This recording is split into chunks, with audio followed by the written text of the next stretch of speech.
নস্টালজিয়ার অন্ত্যেষ্টিক্রিয়া কঠিন লাগলো নাকি? আস্তে আস্তে সব সহজ করে দিব।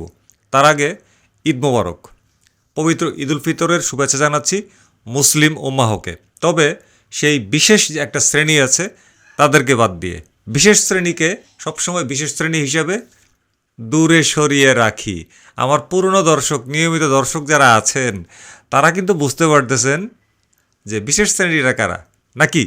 অবশ্যই সেটা যদি বুঝতেই পারেন আস্তে আস্তে একটু কমেন্ট বক্সে লিখেন।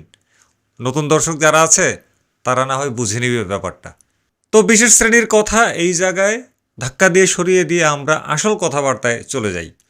রয়্যাল এনফিল্ড নামটা শুনলেই কানে কিন্তু বাজে 1950 সালের সেই ধূপ ধূপ শব্দ।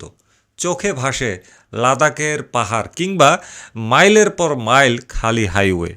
কিন্তু আপনি যখন এই 350 সিসির লোহার দানবটাকে নিয়ে ঢাকার শাহবাগ, গুলিস্তান, মগবাজার, বাংলা মোটর কিংবা বিজয় সরণির স্থবির জ্যামে আটকা পড়েন, তখন আপনার পায়ের নিচে কোনো হেরিটেজ থাকে না, থাকে একটা জ্বলন্ত তন্দুর।